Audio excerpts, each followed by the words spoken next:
Je vais aujourd'hui te raconter une histoire vraie que j'ai vue de mes yeux et par cette histoire, je vais t'expliquer quelle est la différence entre un coach qui réussit et qui est cohérent, d'accord, et un coach qui est très incohérent et qui ne réussit pas. Ou alors, il réussit parce qu'il est à 10 € l'heure sur sa séance. Voilà le but de cette vidéo, la différence entre ceux qui réussissent et qui ne réussissent pas. Et moi, j'ai vu un coach qui, je pense, n'a pas réussi. Bonjour, je m'appelle Anthony Chave et je suis coach sportif. Je suis fondateur de la franchise Perform Coach qui aide les coachs à se développer.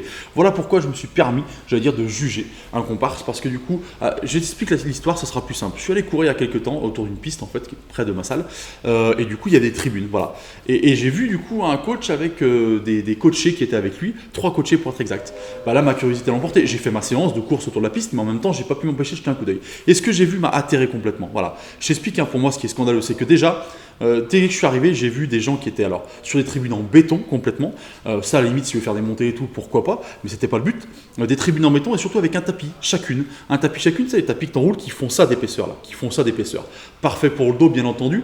Et elle faisait des exercices de gainage, d'abdos sur ce travail-là, dans les tribunes, sachant qu'on est dans un endroit où autour tu as de l'herbe possible, tu as de la pelouse, tu as du synthétique si tu veux, et tu te mets dans une tribune pour faire ça. Déjà une tribune en béton, hein. Donc déjà il pleuvait pas ni rien, il faisait beau. Je ne comprends pas comment quand tu es coach tu peux te positionner et dire je veux faire des séances qui sont à 40 ou 50 € l'heure avec ce matériel-là. Il faut de la cohérence à un moment donné. Tu offres un service, quelque chose qui est précieux et précis normalement. Voilà. Donc je ne comprends pas comment c'est possible. Après, comme je dis dans l'introduction, peut-être qu'il y a des séances à 10 € l'heure. Très bien. Dans ce cas-là, ok, tu achètes un tapis Décathlon fin, tout ça, aucun souci. Premier point. Le deuxième, la tenue, je suis désolé.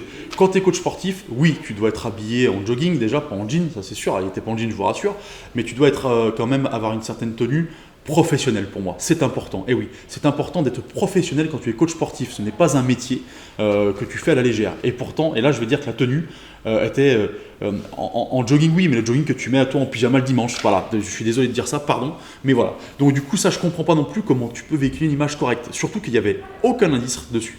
Il entraînait 3 personnes hein, et la posture était quand même d'entraîneur et de coach. Je ne comprends pas comment tu peux ne pas avoir au moins une marque distinctive, personal trainer, ton nom, quelque chose de différent d'un pyjama du dimanche. Voilà, ça je ne comprends pas non plus. Quand tu es coach, tu dois absolument avoir ça et être différent des autres par rapport à ça. Moi, j'insiste avec mes franchisés sur la tenue. Voilà, on a une tenue, tu vois, avec un logo plutôt discret, pardon, là, avec un logo plutôt discret, et du coup, on a une tenue qui fait propre, qui fait pro en tout cas, voilà. Et j'espère que c'est ton cas aussi, parce que c'est comme ça que tu véhicules ton image. Hein. Les gens, c'est ce qu'ils voient en premier qui est important. C'est ce qu'ils voient en premier qui est important.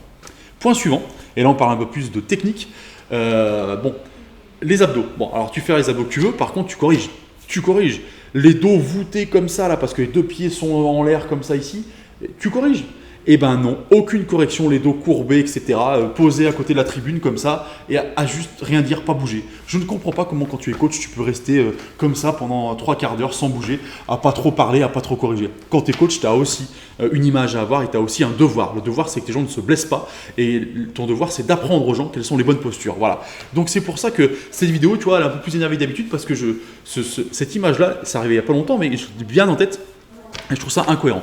J'espère en tout cas que du coup tu n'es pas ce coach-là. Donc je répète pour moi ce qui était très important et ce qui doit changer. Ton attitude générale, c'est-à-dire que tu ne dois pas rester les bras croisés, tu es actif, tu donnes envie aux gens. Deuxièmement, si tu fais payer tes séances à un certain prix, il faut qu'il y ait la cohérence avec. Et il faut qu'il y ait une vraie cohérence sur ce que tu fais, ce que tu mets en place et le matériel que tu as. Les gens se payent un service, s'ils se payent un service, c'est ce qu'ils ne peuvent pas faire à la maison avec le matériel qu'ils ne peuvent pas avoir à la maison. Voilà, on est bien d'accord. Je ne parle pas forcément d'avoir des grosses machines, hein. Matériel que tu peux avoir à la maison, c'est quelque chose que tu ne peux pas mettre de partout, avec une qualité, etc. Ce n'est pas un élastique qui va péter au bout de 3 utilisations. C'est un matériel professionnel. Voilà. Tu vois le punching ball qui est derrière moi, par exemple, là, qui est là, pardon, qui est là. Ça, c'est un truc qui fait 50 kg, qui est un truc pro. Mais pas un petit punching ball que les gens peuvent avoir chez eux. Voilà, par exemple, ce que je te dis, c'est un exemple de matériel important. Et ta tenue, parce que c'est ça que les gens vont en premier. C'est ça que les gens perçoivent.